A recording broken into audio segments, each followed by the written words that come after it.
Je vais raconter, j'ai des centaines d'expériences, Jacques. J'ai sélectionné, je l'ai même noté là, je ne m'en cache pas, je l'ai noté parce que je pars tellement dans toutes les directions.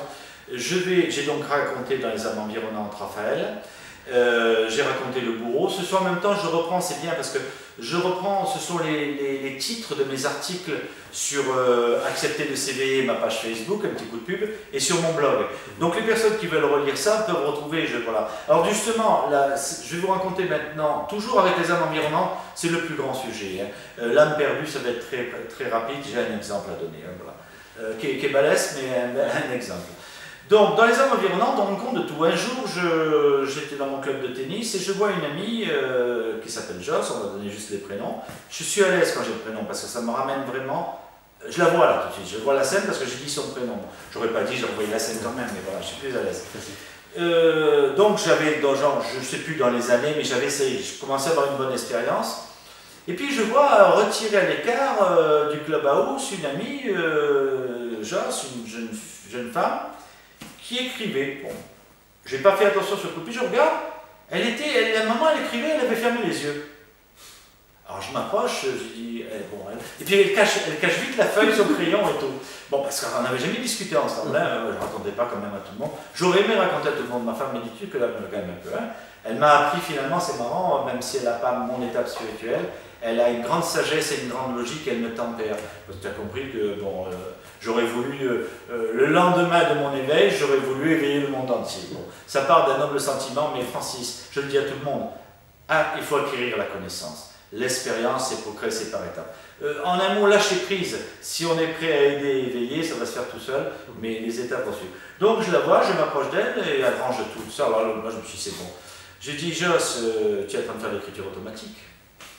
Elle me regarde, des yeux, je ne te regarde pas. Elle est comme ça, moi c'est du beau. Elle me dit, oui, mais comment tu sais ça? Je lui dis, écoute, viens, on avait un bureau, j'avais les clés parce que je m'occupais du club de tennis. Je lui dis, viens, on va se mettre au bureau, je ferme ma clé parce qu'il y avait du monde, on se retrouve tranquille. Je lui dis, tu fais de l'écriture automatique avec qui?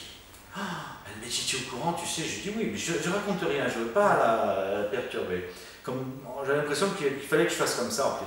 Je dis oui, ça m'intéresse vachement, ça m'intéresse, j'en fais, Octavie, mon épouse, écrit, c'était mon canal un peu à l'époque, d'autres personnes. D'habitude, je les déclenche, toi, c'était intéressant. Je dis, tu es la première qui fait de l'écriture automatique, je découvre que je ne déclenche pas moi-même. Bon, je sais qu'il y en a d'autres qui le font, on n'est pas unique.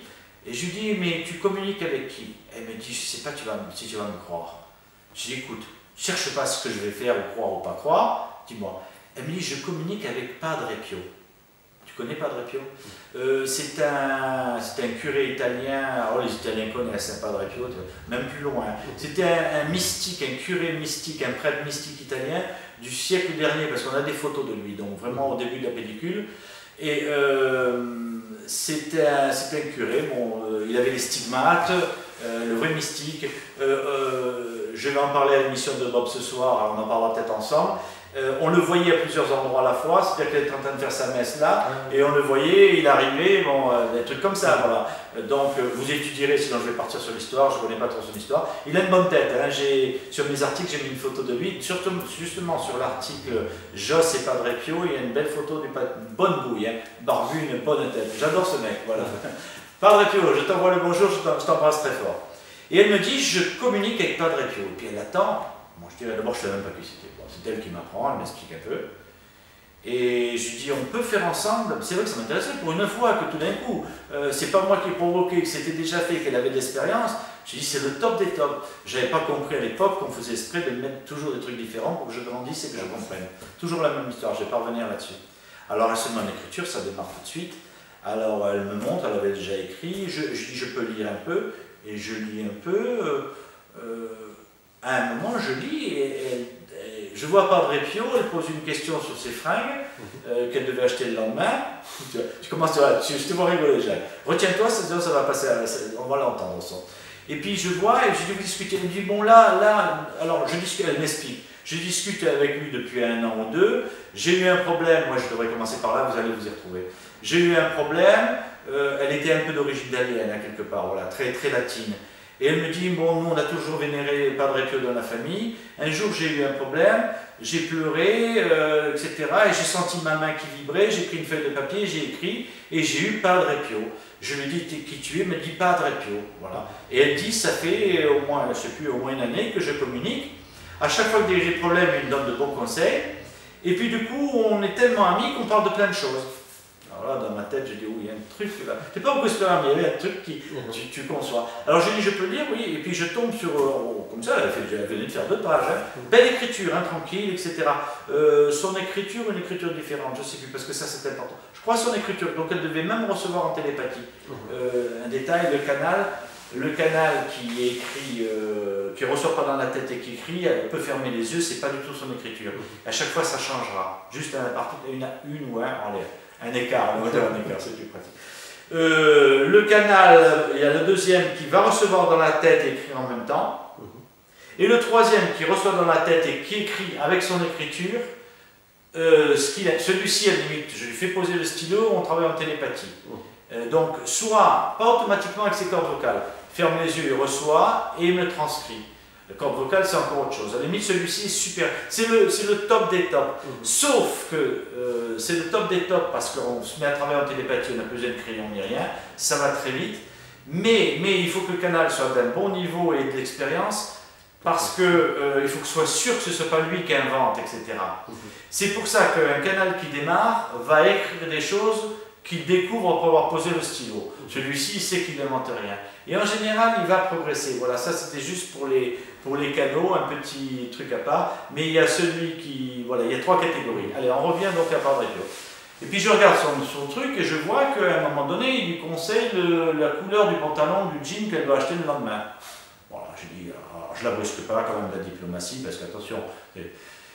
Et puis je lui dis, alors je lis, je vois, bon, c'était gentil.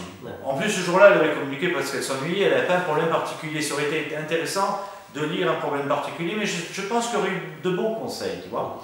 Je dis de bons conseils, je n'ai pas dit de grands conseils. Voilà. Sympa, ce qu'il fallait. Comme 2 amis, comme Jacques qui me demande un conseil, je t'en donne un, tu en as un, on fait un échange. Et je lui dis, tu peux te remettre en écriture, s'il te plaît. Elle dit, oui, elle était toute contente parce que je ne me moquais pas d'elle ni rien. La fille, elle avait dû en parler, on avait dit sous de sa gueule, lui dire qu'elle était folle. Bon, là, tout d'un coup, il y avait un mec, bon, d'un certain âge, qu'elle c'est sérieux, le mec qui fume pas, qui boit pas, voilà, qui joue au tennis par contre. Et elle était toute contente parce qu'elle était quand même dans sa solitude depuis au moins 1 an. Pas pour voir, même son copain, qui était mon ami à moi, elle m'a dit, surtout tu ne dis pas à Serge, tu ne lui dis rien, voilà. Bon, je lui dis, je t'ai promis, elle se met en écriture. Et je lui dis, qui es-tu? Bon, je m'appelle Francis, qui es-tu? Padre Pio. Elle me regarde, elle est contente. Tu vois. Je lui dis, Padre Pio, je lui dis, bon, Padre Pio, je lui dis, tu vas me dire la vérité maintenant, tu vas arrêter de te faire passer pour Padre Pio, tu vas me dire la vérité. Je ne suis pas là pour t'embêter, je suis là pour t'aider, parce que j'avais compris, quand Padre Pio, qui dit à la jeune fille, demain il faut que tu t'achètes un jean taille 36, etc. Bon, attends, si tu vois la photo de Padre Pio, tu comprends qu'il y a un problème quelque part, il n'y a pas de doute. Hein. Non, je suis Padre Pio, vexé, chagriné. Alors je dis, écoute, je suis là pour t'aider, je suis là pour l'aider, on est tous les 3, c'est pas pour le spectacle, c'est pas pour l'argent, dis-moi, j'insiste, bon, j'insiste un peu, elle écrit plus, elle boude. Elle écrit plus, elle boude. Je dis elle parce que tu vas comprendre. Elle boude. Bon, je lui dis écoute, écris, maintenant, là, un peu plus ferme, pas méchant mais ferme. Elle écrit, alors une écriture moins belle, plus petite. Je m'appelle Denise. Alors bon, moi je n'ai pas rigolé, bon, je ne suis pas là pour me moquer, en plus quand je travaille comme ça, je rentre dans un état, un poil second, je suis dans une autre dimension, je vois plus le temps passer, là c'est pareil, il faudra que tu surveilles l'heure, hein. Je vois plus le temps passer, et je lui dis écoute, alors je l'appelle par son, écoute Denise, je suis là pour t'aider, pourquoi te fais-tu passer, alors je te raconte pas la tête de Joss, là tu vois, c'est pour vous faire vivre la scène, Joss était comme ça, elle m'en voulait presque, elle aussi, qu'est-ce que et puis d'abord quand j'ai posé, qui es-tu vraiment, presque elle partait Joss, si tu veux, et puis quand elle voit, c'est elle qui est en train d'écrire, attention, hein, donc je suis pas canal, je m'appelle Denise et que l'écriture change et on sent, c'était presque, c'était écrit, petit, lentement, je m'appelle Denise, tu piges le truc, elle le ressent. elle se comprend tout d'un coup que c'est plus Padre Pio, ça va vite. Et puis alors, bon, elle rentre, on va plus parler de Josse. Et je lui dis, explique-moi, pourquoi tu te fais passer pour Padre Pio? Certains, on va pas revenir à l'exorcisme, mais tu mets ça entre les mains d'un prêtre exorciste. Alors là, il y a profanation.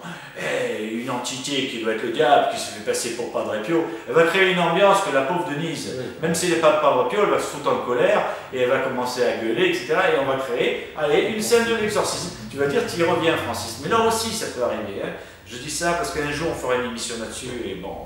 Donc, je lui dis, alors, maintenant, on va discuter. Elle avait peur en plus que ça. Je lui dis, non, on va discuter, mais sincèrement, on ne triche plus. Je te résume le truc parce que c'était un peu long, etc.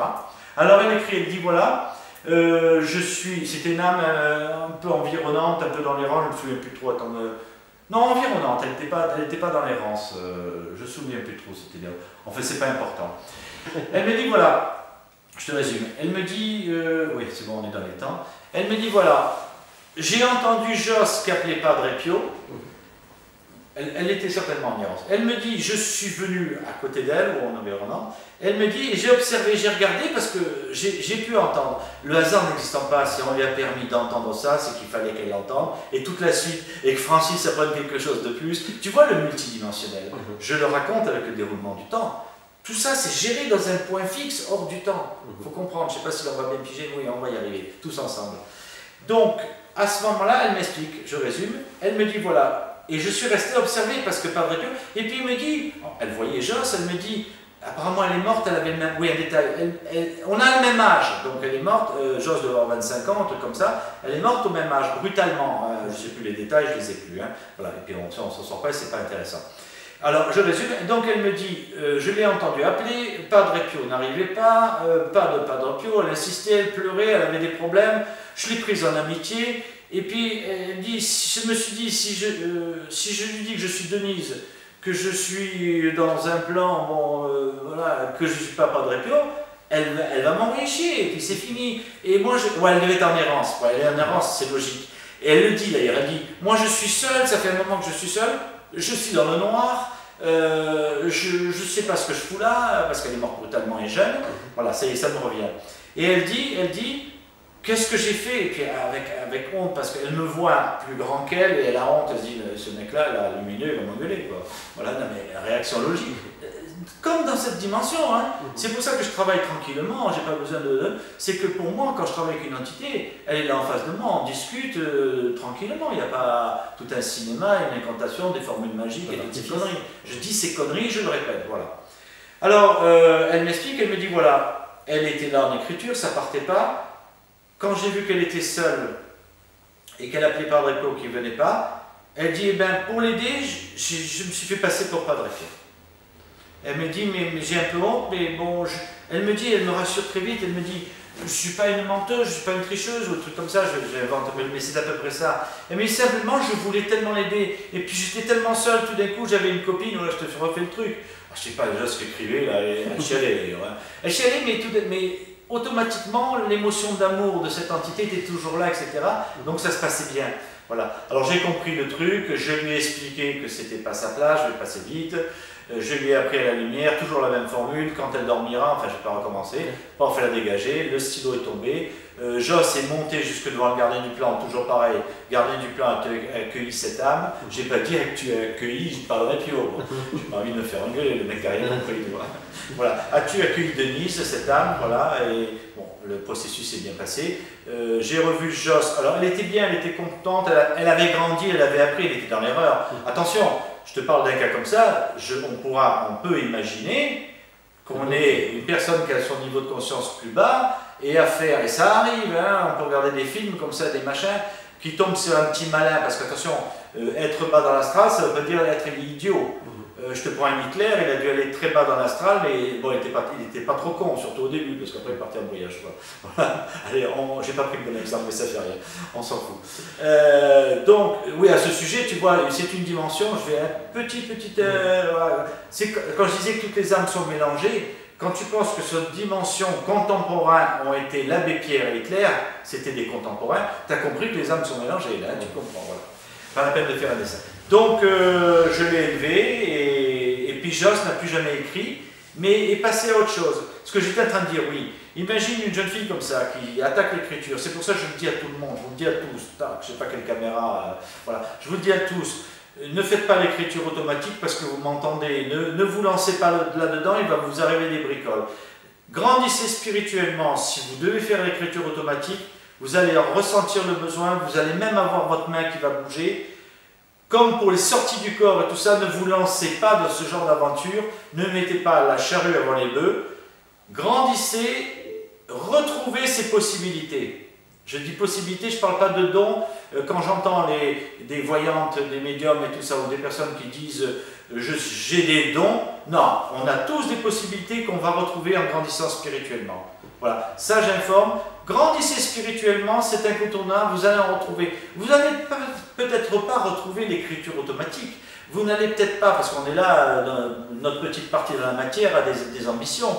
Vous n'allez peut-être pas retrouver, vous voulez guérir, c'est peut-être pas ça. Votre maître intérieur et vos guides réveilleront en priorité les possibilités qu'ils estiment nécessaires. Peut-être qu'ils ont Pôle emploi, là, il leur manque des guérisseurs, toc, bon, vous allez être guérisseur, je suis en train d'inventer. Mais bon, c'est imagé, mais c'est comme ça, qui vous sont nécessaires pour grandir. Donc, grandissez spirituellement, laissez réveiller, on les a tous, même l'âme la plus jeune, tout au fond d'elle, elle est très loin au fond d'elle, on a tous ces possibilités qui ne demandent qu'à s'éveiller si on grandit spirituellement. Et c'est le bonheur de votre être intérieur qui n'a plus envie de descendre dans la matière. Si vous pouvez vous aider complètement et ne plus redescendre, c'est finalement la seule ambition de l'incarnation. Voilà. Donc voilà l'histoire de... Elle n'a plus jamais écrit, je l'ai revue après, elle m'a dit je n'écris plus, mais alors qu'est-ce que ça m'a apporté comme enseignement? Maintenant je commence à aider les autres. Même, toujours pareil, ça c'est un signe, je lui dis qu'est-ce que tu fais pour aider les autres? Elle me dit rien, ils viennent à moi tout seul. Mais des coïncidences, tu vois, mais ça c'est toujours pareil. Ne forcez pas les choses, grandissez spirituellement et lâchez prise. Plus vous voulez des trucs et moins il vous en arrivera. Lâchez prise et je vais dire un truc, à un moment donné vous allez faire ce que j'ai fait. Je ne l'ai pas fait tout de suite, à un moment donné, je me suis adressé au Big Boss, Dieu. C'était un jour particulier, je ne sais plus pourquoi, je me suis adressé, mais alors, il faut que ce soit sincère et profond. Le cinéma, ne répétez pas derrière moi ce que je fais, vous n'y arriverez pas, s'il n'y a pas la même sincérité. Sincérité profonde, j'ai dit, je te rends mon libre arbitre. Mais ça veut dire, je te rends mon libre arbitre, serviteur, je deviens serviteur.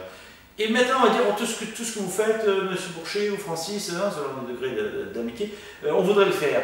Ben faites pareil, grandissez spirituellement, à un moment donné vous rendrez votre libre arbitre et lâchez prise et laissez venir. Si vous forcez des choses, je ne reparle plus des champignons hallucinogènes et tout ça, sinon ça ne sort plus. Voilà. Alors, d'autres exemples, alors toujours pareil Jacques, je prends des exemples qui peuvent apporter quelque chose, qui sont totalement différents, et pourtant je suis toujours en train de parler, on a parlé de Raphaël, on a parlé du bourreau, on vient de parler de Denise, c'est toujours des dialogues, c'est fabuleux d'ailleurs, c'est émouvant, c'est fabuleux, des fois c'est dur, c'est toujours des dialogues avec des âmes environnantes ou errantes dans le cas là, j'ai dit bon, mais on va d'ailleurs passer, alors la dernière c'était une âme errante, voilà. Donc c'est toujours, mais c'est toujours, je prends toujours des exemples, d'ailleurs c'est jamais, même si j'en ai, je ne vais pas donner des quantités, je ne vais pas t'impressionner, mais j'en ai des grandes quantités, même c'est jamais totalement pareil pour moi. Chaque fois, j'apprends quelque chose qui va me permettre ensuite de le partager. Je ne peux pas t'en rencontrer une centaine, on va s'enquiquiner. Mais là, j'ai pris quand même 3-4 exemples, 5 exemples, mais avec des comportements différents pour que ça puisse amener quelque chose. Alors là, je vais parler assez rapidement, comme ça on passera à l'autre après, et ce sera bon, j'aurai donné des exemples, toujours dans les âmes environnantes. On m'appelle, une dame, une cliente de mes clientes de Toulon, qui m'appelle en disant, avec qui on discutait spiritualité et tout, elle n'avait pas de don particulier, mais elle aimait parler spiritualité, une rêveuse.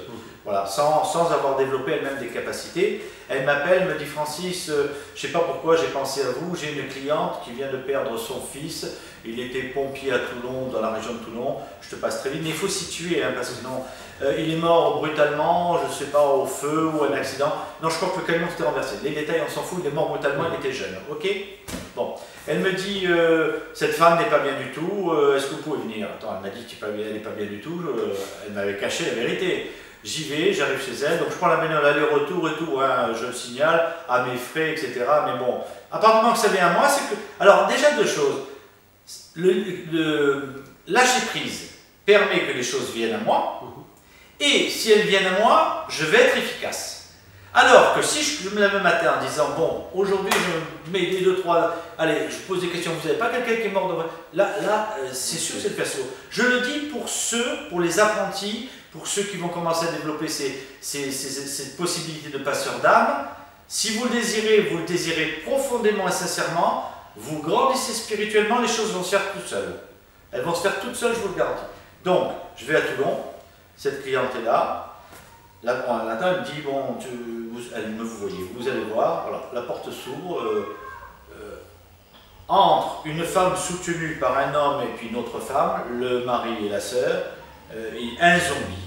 On me met dans la pièce, hein, c'est-à-dire, je ne vais pas la refaire, mais les yeux à l'infini, comme ça, soutenus. Oh, ouais, attends, ça, je n'avais jamais vu, je me suis dit, et toujours pareil, je me dis, parce que le petit bonhomme, tout de suite, je dis, comment tu vas faire, qu'est-ce que c'est ce truc-là? Et puis, je sais pas, toujours moi, qui dit cool, si tu es là, c'est que tu vas y arriver, quoi. Alors, d'abord pas un peu de panique, de surprise, et ensuite, tout de suite, pourquoi? Parce que ça se passe comme ça. Je sais pas ce que je vais faire. J'ai eu des cas, je me dis, mais qu'est-ce que tu vas faire? Même les cas présents, voilà. Et tout se met en place tout seul, c'est fabuleux. C'est ça le lâcher prise, voilà. La confiance. Le lâcher prise, c'est une confiance, c'est le résultat d'une confiance totale et inconditionnelle en son maître intérieur. C'est pas la peine d'aller dire en Dieu. Parlez et faites cette confiance et cet amour inconditionnel en la partie divine en vous, c'est la plus proche, c'est celle qui va vous gérer. Dieu a autre chose à faire, voilà, je vous passe son message. Mais cette partie divine est son représentant en vous. Commencez par là, commençons tous par là.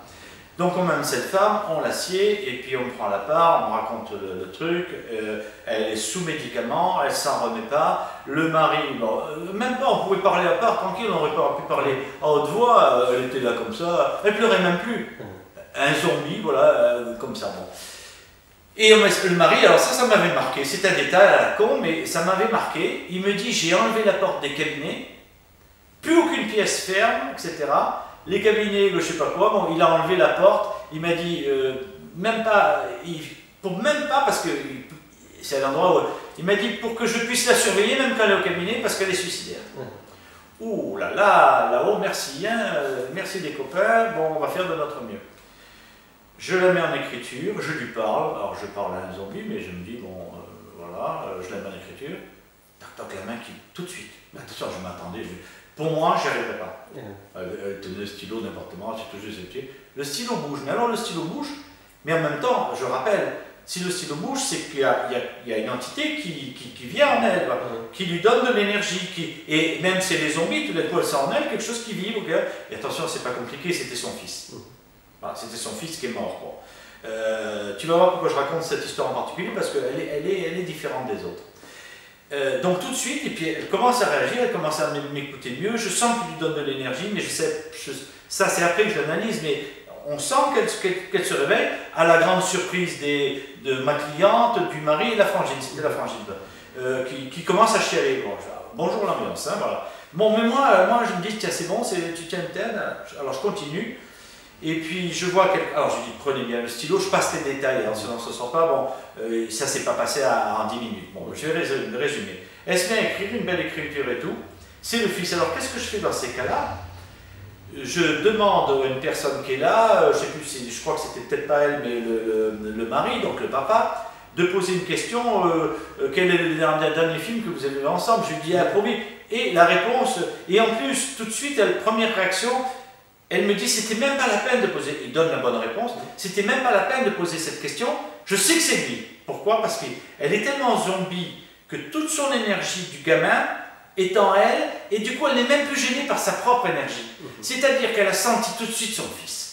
Bon, moi j'ai voulu une preuve pour continuer à travailler parce que je suis quelqu'un de prudent, je ne vois pas des petits nains partout, même si je vis dans une vie très particulière, je ne vois pas des petits nains partout.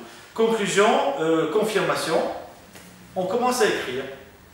Alors ce qui est amusant, d'ailleurs, tu vois le titre, j'ai dit, mais monsieur, voilà, monsieur, tu vas comprendre quoi. Alors il m'a appelé monsieur du début à la fin.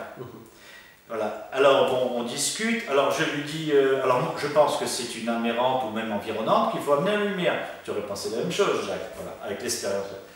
Et puis je commence et tout, alors je lui dis, bon, alors oui, j'avais promis quand même une chose, j'avais promis, et c'est normal dans un cas comme ça, en particulier, j'avais promis que j'allais laisser discuter ensemble le temps qu'il fallait, mais alors toujours pareil, j'ouvre, je fais cette promesse, vous discutez si vous avez des questions, mais attention, je ne pars pas tant que je n'ai pas levé la lumière, je ne laisse pas une personne comme ça. Et en général, si l'ouverture en canal a été juste développée pour ce truc-là, la personne ne la retrouve pas. Samedi, j'ai ouvert une jeune fille, j'ai ouvert le canal d'une jeune fille, elle est devenue canal, elle a des ambitions. Voilà, donc c'est autre chose. D'ailleurs, on a travaillé en open, on n'a pas appelé une âme particulière. Allez, je m'égare, je reviens. Et le gamin, bon, le prénom, bon, tout est fait, contrôlé, ils discutent ensemble. À tel point, quand c'est comme ça, attention, elle s'est mise à bien écrire. C'est pour ça que les autres y allaient. Elle ne pouvait plus bouger, elle se met à écrire. Et elle commence, et il commence tout ça. Alors, c'était fabuleux. Moi, je suis allé, je me suis mis de côté. Alors, c'est la première fois que je fais ça. Je me suis mis de côté, j'ai appelé ma cliente, je voudrais un bon petit jus d'orange, un truc comme ça, parce que je n'en pouvais plus. J'avais quand même argumenté un peu. Et puis, je les vois, ça travaille. Oh, l'ambiance change. Les médicaments disparaissent, enfin un truc de fou.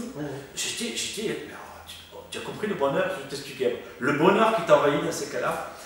Et bon, ça discute, ça pose des questions, elle pose elle-même des questions, elle pose le stylo, elle pose enfin, bon, le bonheur, tout le monde. Là, ça pleurait, mais ça pleurait de joie. C'était plus les larmes de tout à l'heure.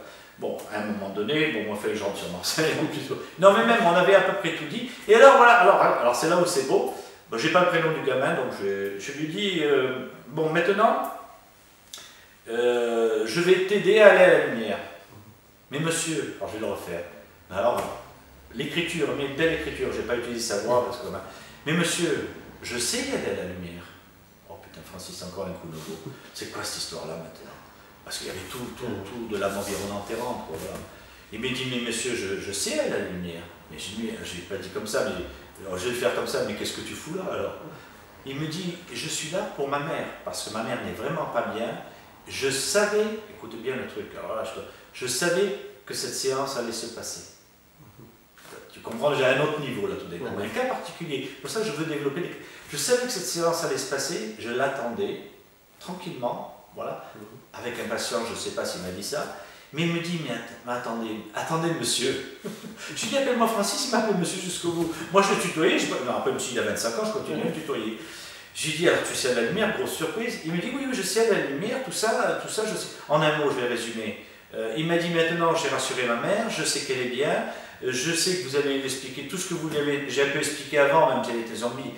J'explique toujours avant. Hein. Elle, la différence, c'est qu'elle regarde dessus de mon épaule à l'infini, mais elle entendait quand même, hein, ne serait-ce que son maître intérieur. Et il m'explique, il me dit non, mais je sais y aller, j'étais là simplement pour faire cette séance, donc elle soit bien. Il me dit maintenant, j'y vais tranquillement. Je résume. Il a dit au revoir à tout le monde, il est parti tranquillement. Il n'y a pas eu, j'ai pas besoin, alors ça c'est le top pour moi. J'explique, c'était une âme élevée. Qui, je ne vais pas rentrer en détail, bon, on peut se dire, mais alors une âme élevée, pourquoi il est mort à 25 ans, etc.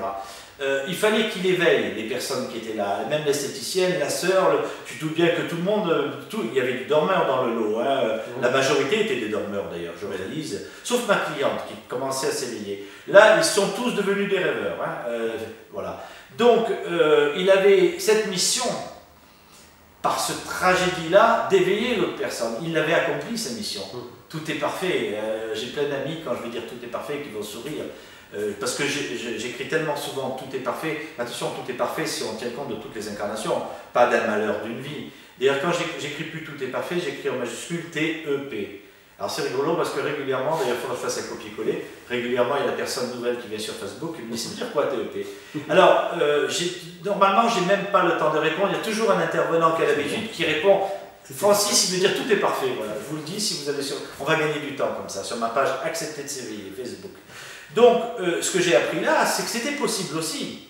Une âme élevée qui va jusqu'au bout de sa mission, parce qu'attention, la mission qu'il a choisie est dure. Je descends, je suis une âme élevée, mais elle est dure, il l'a choisie dure parce qu'il est une vieille âme. Donc il choisit une mission dure, parce qu'attends, si tu te choisis une mission, tu ne choisis pas une mission de venir, de mourir à 25 ans et de faire la peine à tout le monde. Lui sait que tout ça, humainement, c'est dur à accepter, mais il sait qu'on est des êtres éternels et qu'il va faire une action fabuleuse. Tu as compris, voilà, c'est comme ça qu'il voit le contexte. Hein. Il ne s'agit pas de... Voilà. Donc, il s'est élevé rapidement, c'était terminé, et ils sont tous repartis en rigolant. Ils sont partis, elle est partie, j'ai dû avoir une action sur l'effet des médicaments. Mais sans déconner, elle était arrivée shootée à mort, hein, je vais prendre un langage populaire, mais je le sens comme ça. Je sais que c'est peut-être pas le langage d'un grand maître spirituel, mais j'ai pas cette ambition, j'ai pas cette prétention, c'est mon langage. Au moins ça touche tout le monde. Elle était shootée à mort, un zombie, ils sont repartis en rigolant. Les médicaments avaient disparu. Alors il faudrait que je vois, peut-être que j'ai une action sous l'overdose, justement. Je plaisante. Alors là, je vais juste donner ça, parce que comme ça, on sera dans les temps voulus. Je suis rentré, petit détail, je ressors comme des combats de boxe, mais je prends l'énergie des autres, ils la retrouvent. Hein, je ne suis pas comme... Parce que vu le travail que je fais, tu vois, là, je serai en pleine forme après. Je devrais être mort, mais je suis en pleine forme, parce que je te pique ton énergie, Jacques. Voilà. Je suis parti, alors j'ai ce souvenir, il faisait nuit, j'ai pris l'autoroute, ça roulait bien, j'ai pris l'autoroute Toulon-Marseille, je me suis refait la scène, et à un moment j'ai ouvert les vitres, j'avais besoin de fraîcheur, j'ai hurlé. Je crois qu'il y a un mec qui est passé, qui m'a vu hurler, il m'a doublé. J'ai hurlé, mais vraiment hurlé. Hein. J'ai regardé, d'abord j'étais pas au péage, parce que là tout le monde se fout tout. J'ai hurlé, mais hurlé de bonheur. J'ai pas pleuré, j'ai hurlé de bonheur. Parce que quand tu as compris ça, le cœur explose. Voilà. Plus tard, cette femme m'a... Bon, pas beaucoup plus tard, un mois après, elle m'a téléphoné, parce que j'ai demandé des nouvelles. Elle m'a dit, elle va vous appeler, elle va vous appeler. Cette femme était une autre, c'était devenue une éveillée qui éveillait les autres, elle s'occupait de plein de trucs humanitaires, machin. Elle m'a dit, je vais régulièrement au cimetière, elle me dit, bon, je sais très bien qu'il n'est plus là, mais on avait fait une tombe, elle me dit d'ailleurs, si on avait su, mais bon. Elle me dit, parce que c'est un endroit sympathique, j'y suis bien. Et elle me dit, je discute avec mon fils, et bon, elle n'a pas le retour du son, elle s'en donnera peut-être, et puis même, bon, il a d'autres choses à accomplir. Et elle me dit, et maintenant, je suis super bien, je suis mieux. Alors ça voilà, le bonheur, la cerise sur le gâteau. Elle me dit, vous savez Francis, je suis mieux maintenant qu'avant la mort de mon fils. Quand tu entends ça, ça te fait plaisir, hein, content. Hein. Allez, Lego, tu peux prendre, tu es content, je te laisse faire. Allez, tu peux le prendre. Donc voilà, et elle m'a dit, je me consacre, alors il y avait plein de trucs, les restos du cœur, la totale. Et apparemment, bon, pas aussi bien qu'elle, mais les autres s'étaient lancés dans la même direction. C'est-à-dire, là, il y avait 3-4 personnes qui étaient éveillées et qui consacraient, un éveilleur devenant toujours un éveillé, qui consacraient leur vie. Donc tu as compris, cette grande dame, le choix qu'il avait fait. Voilà. Alors, dans les âmes environnantes, tout à l'heure quand on a commencé, Jacques, je t'ai parlé, j'ai dit les âmes perdues. Les âmes perdues, je vais mettre, allez, ça se fait comme ça, je crois qu'on fait comme ça, je vais mettre 2 guillemets, voilà, 2 guillemets âmes perdues, parce que vous allez comprendre pourquoi. C'est parce que c'est un mot que je réutilise, que je n'aurais pas su utiliser, je n'aurais pas trouvé de moi-même, mais il y a une raison à ça. Voilà, je vous explique. Quand on a débuté l'écriture automatique avec mon épouse, je fais là, c'était là. Bon, il n'y avait pas cette table et tout ça, mais c'était là. C'est pour ça que je me dirige vers là. Ça écrit très vite. Ça écrit très vite, bien. Après, il y a d'autres personnes qui sont venues. C'est simple, j'ai amené une personne, ça démarrait. Mais attention, c'était beau, c'était impressionnant. Mais très vite, je me suis aperçu qu'il y avait des petites failles, des petits mots un peu mal élevés, des trucs comme ça. Voilà. À un moment donné, d'abord, j'écoutais, attention, j'ai jamais, surtout au début, instinctivement, je comprenais que je dialoguais, j'avais compris sans tout comprendre encore, c'était qu'il y avait différents plans avec des locataires de qualités différentes. Donc, je savais, j'avais pas encore communiqué avec le gardien du plan et tout, j'avais pas reçu une grande instruction, mais je sentais qu'il fallait pas faire n'importe quoi dans ce domaine. Toujours pareil, tu vois, ça instruit tous ceux qui se lancent là-dedans. Mais ça écrivait bien, d'un côté ça a déclenché, ça m'a montré, voilà, il y a eu des amérantes. Et puis il y avait cette entité qui est venue super bien, qui discutait, qui connaissait. Je me suis dit, ça y est, il y a un être de lumière. Voilà. Je pensais comme ça, être de lumière, autre chose, une grande entité qui n'était pas là apparemment pour aller à la lumière, qui ne s'exprimait pas, qui répondait à mes questions, c'était bien. De temps en temps, il y avait quand même un mot qui était, voilà, alors c'est une belle phrase, bien, beaucoup de pommade, voilà. J'étais flatté, l'ego, ouais, il était content, voilà. Et qui discutait, ma famille, alors elle écrivait, alors la vraie écriture autour de tout attaché avec une écriture comme ça, très très rapide, à tel point qu'elle mettait des pulls pour que le bras glisse plus vite. C'est simple, elle remplissait des feuilles à toute vitesse. Alors je me suis dit, ça c'est pas une aberrante. Vu la vitesse et tout, moi j'avais affaire à, il fallait leur apprendre à écrire, c'est toujours le cas d'ailleurs. Là, bon bref, je te passe, et j'accumule des feuilles et tout ça. Et puis, oh là là, l'histoire est longue, mais... Et puis, quand même, il y a des choses qu'elle n'allait pas. Et des fois, il lâchait, il n'était pas bien, il était agressif. Un jour, il y a un canard, c'était une fille, cette connasse, enfin, alors j'ai dit, oh, allez, je me dis, attends, lui, là, de temps en temps, il ne faisait pas attention, il se lâchait. Bon, je te résume. Donc, à un moment donné, bon, il y a tellement d'années, je pourrais faire une émission, un truc, rien que sur lui. Bon, après, il faisait écrire à l'envers, il faisait passer pour un autre. Il m'a appris, mais le hasard n'existe pas, il était sur mon chemin, dans ma maison. Il était dans la maison avant que j'achète cette maison, c'est intéressant. Voilà, il était là avec un savoir incroyable, il écrivait à l'envers dans des langues étrangères, il se faisait passer pour ci, changer l'écriture. Le mec qui était là pour, lui, il ne le sait pas, lui, il ne le sait pas, c'était pas son intention, lui, il avait envie de nous berner, moi, les canaux, les gens qui... Il a berné tout le monde, hein, bon voilà. Moi, on n'a jamais fait de conneries par contre, parce que c'est pas parce qu'il m'avait dit saute de la falaise, tu verras, il y a les ailes qui vont te pousser, à Cap Canaille, on a Cap Canaille, plus grande falaise maritime d'Europe, elle est juste à côté. Tu verras, tu voles. Attention, si tu es un gars influençable, je vous montre le danger. Parce qu'il savait écrire, c'était beau, on aurait dit un être de lumière. Si je suis influencé, je vais à Cap Canaille. Bon, on ne fait pas d'émission aujourd'hui, je te le dis tout de suite, c'est assez haut Cap Canaille. Bon bref, je passe le mois pas, et puis je me dis, il y a un truc qui ne va pas. Et puis à un moment donné, je me dis, bon, je n'ai pas la scène, je vais l'imaginer comme ça s'est passé à l'époque. Qui tu es, dis la vérité, enfin, alors là, ça commence à cracher, tu m'emmerdes. Vous savez, le mec, il se révèle. Bon, et puis j'essaie, je discute avec lui, et je sens quand même la malheur. Il me dit, alors en détail, il me dit, je discute avec toi, les autres, non, enfin, il montrait son vrai visage. Je te résume, parce qu'on n'arrivera pas à l'heure. Après, j'ai une médium qui est venue, qui l'a vu, celle de samedi qui est venue l'a vu aussi. Mais je pense qu'il s'est élevé entre temps, enfin, on va en reparler. Elle l'a visualisé. Alors, je te résume. Il me raconte quand même son histoire, une médium avec qui il discute, qui le voit face à face, elle s'est roulée, elle me le décrit, la fille qui est venue samedi, elle me l'a décrit de la même façon, sans savoir, etc. Voilà, alors son histoire, j'ai recoupé, j'ai demandé, après il y a eu le gardien du plan, j'ai demandé confirmation. Bon, son histoire, il était un jeune officiant à l'époque des Aztèques. C'était l'officiant, le second du grand prêtre. Donc il aidait le grand prêtre pour plein de choses, une certaine spiritualité déjà, tu comprends, tu vas comprendre. Donc, parce que même s'il faisait des choses horribles, il y avait de la spiritualité, il y avait de la religion, il y avait la magie, c'était peut-être tout mélangé, mais il y avait un savoir de l'invisible, on va dire. Voilà. Donc pas une âme errante qui ne comprend rien, qui est paumée, qui n'a pas la connaissance. Alors, il était officiant du grand prêtre et il aimait en cachette, alors, des sacrifices. Je crois que c'était lui. Hein. Alors d'ailleurs, c'est impressionnant parce que la voyante qui est venue là discuter avec, Yolande, bon, elle l'a vu, elle m'a donné des détails, avec un poignard en obsidienne, à tel point qu'il a fallu que je prenne le dico pour vite voir ce que c'était. C'est une pierre très coupante qui est dans ces pays-là, l'obsidienne, et les Aztèques et les Incas et tout ça, mais on va parler des Aztèques, on ne va pas tout mélanger, faisaient des poignards, c'était coupant, c'était énorme. Ils en avaient une à la ceinture. Donc lui, alors dans la description, en plus la vidéo on voit les scènes et tout, je ne sais pas si tu vois le truc, je vais passer vite. Il ouvrait à la pleine lune pour les moissons, enfin je ne connais pas l'histoire.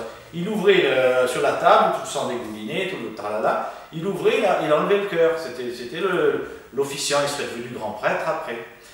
Et le problème qu'il a eu, c'est qu'un jour, il y a une vierge qui a été mise sur la table, c'était la fille qu'il aimait en secret ou pas, s'ils avaient déjà commencé à flirter, je sais pas, il n'avait pas trop le droit, il l'aimait vraiment cette fille. Et on lui met sur la table la nana. Et pas moyen de faire autrement, je lui ouvre le torse, je lui enlève le cœur. L'expression tu m'arraches le cœur, là, elle est malade. Hein. Quelqu'un qui aime un autre, oh là là, tu m'as pris le cœur, il l'a bien pris pour de bon, slack. Il n'a pas supporté, je vais résumer, il n'a pas supporté, il s'est jeté de la falaise. Attends, avant de se jeter de la falaise, en se jetant de la falaise, je ne sais plus trop comment, c'est pas important, c'est là où par contre ce que je dis est important, il a haï les hommes, il a haï tous les hommes, il s'est haï en premier, la haine, et il a haï Dieu, leur Dieu à eux. C'est en un mot, il a eu de la haine pour tout le monde. Il a provoqué une tâche énorme, loin dans son corps spirituel, le corps causal, premier cas, et il a refusé, il avait la connaissance, parce qu'après j'ai discuté avec lui, il m'a dit tout ce que tu racontes quand tu es élevé, mais attends, tu n'as rien à m'apprendre, il m'a dit. Parce qu'on a dialogué, le jour il était de bonne humeur, parce que des fois il avait les boules, enfin, un mec chiant, mais qu'est-ce qu'il m'a enseigné? Merci Zaphaé, Zaphaé il s'appelle, voilà. Donc il m'explique, donc oui voilà, qu'il savait plein de choses, et carrément il dit, avec ce que j'ai fait, croyez toujours en au divin, il n'est pas question que j'aille à la lumière. Il a haï Dieu, il a haï les hommes, il se hait, et il ne se... Voilà. Non seulement il ne pardonne pas à tout ce petit monde, Dieu en tête de cortège, ce qui est tout à fait normal d'ailleurs, il ne se pardonne pas à lui. Là, on est en 1900, je ne sais pas quoi, il est dans ma maison, j'en sais rien pourquoi. Peut-être qu'on avait tout assemblé pour qu'un jour les choses arrivent comme ça, j'en sais rien. C'est les mystères de l'invisible. Et donc, il ne se pardonne pas, et je sais, il y a la lumière, tout ce que tu fais, j'en sais plus que toi, voilà, tu vois. Et il dit, mais moi je suis là, ne m'emmerde plus, bon maintenant je te promets, je dis, mais quand je fais une séance d'écriture et tout, combien de fois tu t'es fait passer, maintenant je m'en rends compte, heureusement qu'on n'a pas fait de conneries. Bon, il dit, écoute, je suis là, je te fais une promesse, je t'embête plus, mais ne me casse pas les pieds. Alors je cherche quand même, parce que, bon, mon ego de passeur d'âme, un peu vexé, s'il y avait quelques personnes qui étaient là, je me suis dit, bon, moi, lui, il se croit balèze, je suis plus balèze que lui, je vais l'envoyer à la lumière. Tu parles Charles, comme on fait à Marseille. Bon, je n'y suis pas arrivé, c'est foutu de ma gueule, et non, ben, bref. Et là, à un moment, je me suis dit, tu es là, bon, tu m'embêtes plus, d'abord, j'ai plus fait d'ouverture ici. Hein. La seule que j'ai faite, c'est samedi, mais apparemment, elle n'est plus là. Entre-temps, une jeune fille de Paris, coucou Adeline, une jeune fille de Paris est venue pour écrire, elle a voulu écrire avec lui, ça m'a enlevé. Elle a essayé, elle n'a pas écrit. Si elle n'a pas écrit, c'est qu'il n'est plus là. Hein. Voilà. Donc, il est parti à la lumière, peut-être à la lumière, j'en sais rien, mais c'est pas mon problème. Donc, moi, après, j'étais un peu vexé. Après, il y a le gardien du plan qui arrive, qui m'instruit, entre autres, mais enfin, c'est lui qui m'a. Je lui dis, et ce Zaphaé qui est chez moi, il me dit, je vais t'expliquer. C'est une âme perdue. C'est pour ça que j'ai gardé à ce jour perdu, mais apparemment, bon, il m'a dit, Francis, ne perds plus ton temps avec, ne travaille plus chez toi, travaille ailleurs, ne travaille plus chez toi, il va toujours intervenir, et tu as vu son intelligence, voilà, son vice et son intelligence. Et il m'a dit, voilà, il montera la lumière s'il le veut, quand il le veut, mais c'est pas toi ni un autre qui va le faire monter. Voilà. Et il m'a dit, nous appelons, alors, c'était nouveau pour moi, mais bon, nous les appelons les âmes perdues. Mais sous-entendu, je le précise parce que j'aime pas ça, et maintenant je sais que c'est un mot qui a été utilisé, mais ça ne veut pas dire que c'est perdu éternellement. Voilà. J'espère qu'il est monté à la lumière. Donc Zaphaé, tu vois, donc on a fait les fantômes, on a fait les âmes environnantes, on a fait les âmes errantes, voilà. Alors les âmes errantes, je ne sais pas si je l'ai précisé, oui, je n'ai pas précisé, mais je vais le faire vite, on a 5 minutes et c'est bon. Ce sont des âmes qui meurent brutalement, ou qui sont assez avancées spirituellement, ou qui ont progressé, qui étaient dans l'astral, qui ont progressé. En un mot, soit on y va directement dans ce tunnel de l'errance, soit on est une âme éveillée, on va à la lumière. Ok, je vais repréciser quand même. Soit on passe en âme errante directement, ça veut dire qu'on était rêveur, mais pas encore assez pour passer tout de suite à la lumière, il manquait un petit quelque chose. Dans quel domaine, je ne sais rien. Maintenant, ça peut être, alors tout de suite, dans ce plan, on meurt, paf, âme errante. Maintenant, tous ceux qui vont m'écouter, qui vont, peut-être, ils vont s'en souvenir, votre mémoire va rester. Si vous trouvez un tunnel, vous allez dire, tiens, le gars, l'illuminé de Roquefort-la-Bédoule, il a raconté, mais non, mais je plaisante qu'à moitié, ça peut servir, ça restera en votre mémoire, tout ça. Donc les âmes errantes, ça peut être des âmes qui étaient dans l'astral, même s'il y avait eu un passeur d'âme qui est passé par là, c'est le cas de le dire, ont progressé, parce que les âmes ne vont pas à la lumière que grâce aux passeurs d'âme. Disons qu'ils agissent, parce que là-haut, on a besoin de temps en temps qu'il y en a une qui aille un peu plus vite, qui mérite, qui n'y arrive pas, je ne sais pas moi, mais c'est ça. Mais après, toutes ces âmes vont passer à la lumière, même la plus petite, plus longuement, mais toute seule, par son libre arbitre, par sa volonté. Voilà. Donc, les âmes qui étaient dans l'astral vont monter et vont arriver, bon, elles ne vont pas passer par contre de l'astral directement au plan de lumière. Elles vont aller dans, alors c'est un tunnel. C'est le fameux tunnel de ceux qui vont à NDE. C'est un tunnel qui est un tunnel donc à la fin des plans astraux et à la lumière. À la sortie, c'est la lumière, le gardien du plan, etc.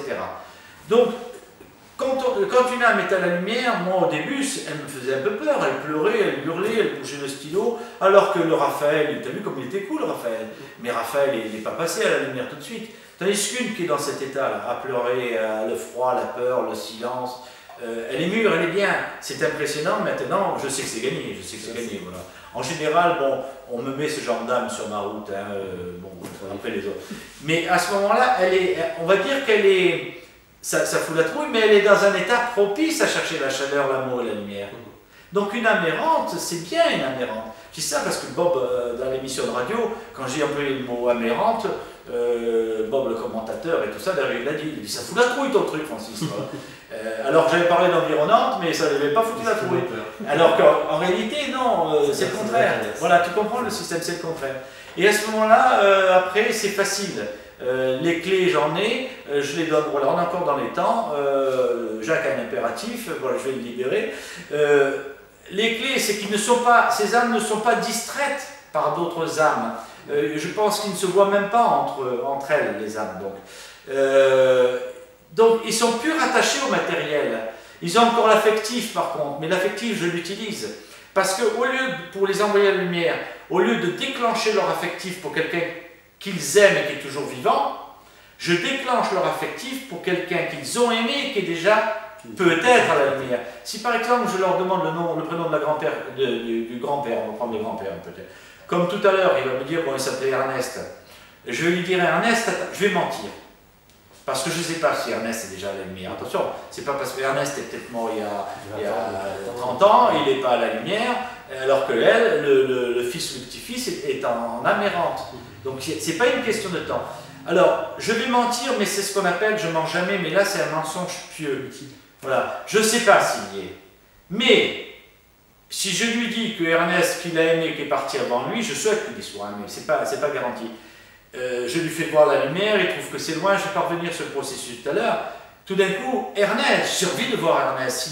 Il y en a qui vont simplement, je leur dis c'est la lumière, la chaleur. Il y en a même, je vais te dire, c'est arrivé dernièrement. Il y en a, je veux commencer à leur expliquer. Ils s'énervent d'un air de dire emmène-moi vite, allez vas-y, je suis prêt, ne perds pas ton temps, c'est bon. Montre-moi où elle est, je leur montre. Alors je vais pour leur dire bon, elle est. Non, putain, bon, le stylo tombe, ça va à toute vitesse. Alors ça, c'est pas les murs, c'est ceux qui sont talés carrément. C'est des fruits qui sont hyper mûrs, ceux-là. Voilà. Donc je vais utiliser Ernest, qui n'est peut-être pas à la lumière, mais attention, alors tu pourrais penser, Jacques, je ne pose pas beaucoup de questions, je vais les poser à ta place. Mais alors Francis, alors, on va poser la question à ta place, je vais la poser à ta place. Mais Francis, mais alors, quand il va arriver à la lumière, il ne va pas voir Ernest, il va faire la gueule. Attention, quand il passe à la lumière, il perd son corps astral et tout ça. Il retrouve son corps de lumière, sa raison, enfin on va dire sa divinité, façon de parler. Donc il passera à la lumière, il ne verra pas Ernest, il ne fera pas la gueule, il n'est plus dans cette dimension. Il est passé à un stade supérieur. Et il aura certainement beaucoup d'humour en disant, Francis, il va peut-être penser, je vais l'imaginer, je vais faire une BD un jour. Hein. Je trouve un bon dessinateur, je fais une BD. Il va peut-être dire, Francis, tu as été très fort. Ernest n'est pas là, mais tu as trouvé l'astuce pour m'amener à la lumière, je te remercie. Voilà, tu vois un peu le truc. Nous ne sommes pas des êtres humains vivant plus ou moins une expérience spirituelle. Nous sommes des êtres spirituels vivant complètement une expérience humaine. Voilà. Dans le matériel, il faut comprendre pourquoi on veut comprendre pour croire. Dans le spirituel, il faut croire pour comprendre. Attention, c'est pas, je me concentre parce que j'ai beaucoup parlé, mais c'est hyper important cette nuance. Ensuite, on habite un corps, mais on n'est pas vraiment ce corps. Pas pour ça qu'il faut le rejeter ou se suicider, hein. Attention. Mais on ne fait que l'habiter. Ce corps, on le perd. Il ne faut pas s'identifier totalement à ce corps. Il ne faut pas faire le contraire, tomber dans un excès. Il faut le respecter, il faut le laver, etc.